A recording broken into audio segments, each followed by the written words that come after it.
പക്ഷെ ഒരു കാര്യം ഉറപ്പാണ്, ഇത് ജനങ്ങളുടെ അടിസ്ഥാന ആവശ്യങ്ങൾക്ക് വേണ്ടി, നീതിക്ക് വേണ്ടിയുള്ള ഒരു സമരമാണ്. അതുകൊണ്ട് തന്നെ ഇന്നല്ലെങ്കിൽ നാളെ ഈ സമരം വിജയിക്കുക തന്നെ ചെയ്യും.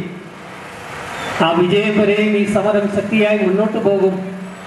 കേരള സമൂഹം ഒന്നാകെ ആ സമരത്തിനൊപ്പമുണ്ടാകും എന്നുള്ള പ്രഖ്യാപനം കൂടെയാണ് ഇവിടെ നടക്കുന്നത്.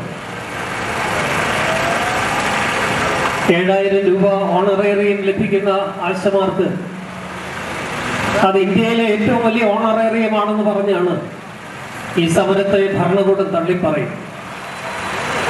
എങ്ങനെയാണ് 280 രൂപയിൽ താഴെയുള്ള ഒരു സംഖ്യ കൊണ്ട് ഒരു ദിവസം ഒരു കുടുംബം കഴിയുക എന്നുള്ള ചോദ്യത്തിന് ഈ കൂട്ടർക്ക് ഉത്തരവിൽ അവർക്ക് എന്ത് ആഡംബരങ്ങൾ നടത്തുവാനും ഖജനാവിൽ കാശുണ്ടായിരിക്കെ ഏറ്റവും അടിത്തട്ടിലെ സമൂഹത്തിന്റെ വേദന അറിയുവാൻ, അവരുടെ ന്യായമായ അവകാശങ്ങൾക്ക് അറുതി വരുത്തുവാൻ അവർക്ക് മനസ്സുമില്ല, ഖജനാവിൽ കാശുമില്ല എന്ന് പറയുന്നത് എന്ത് ന്യായമാണ്?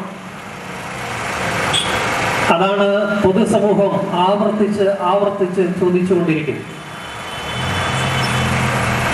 ഫ്യൂഡൽ വ്യവസ്ഥ നിലനിന്ന ഒരു കാലം നമുക്കുണ്ട്.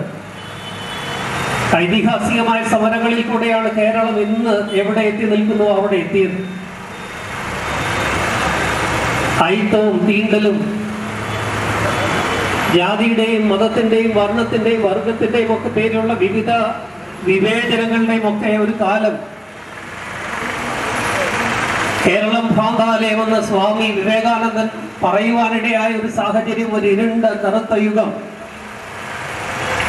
നമ്മുടെ നാട്ടിൽ ഉണ്ടായിരുന്നു. അതെല്ലാം മാറി ഇന്നത്തെ നിലയിലെങ്കിലും എത്തിയത് ജനകീയ പ്രക്ഷോഭങ്ങളിൽ കൂടെയാണ്, സമരങ്ങളിൽ കൂടെയാണ്.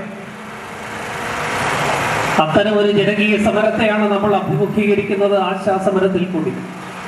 ഈ തൊഴിലാളി സമരം ഞങ്ങളാണ് സമരം ചെയ്യുന്നത്, നീതിക്ക് വേണ്ടിയുള്ള സമരത്തിന് മുമ്പിൽ ഞങ്ങൾ മുട്ടുമടക്കില്ല എന്നുള്ള പ്രഖ്യാപനം നടത്തുമ്പോൾ ഇന്നല്ലെങ്കിൽ നാളെ ഈ ഭരണകൂടം ഈ തൊഴിലാളികൾക്ക് മുമ്പിൽ മുട്ടുമടക്കേണ്ടി വരും എന്നുള്ള കാര്യത്തിന് യാതൊരു സംശയമില്ല.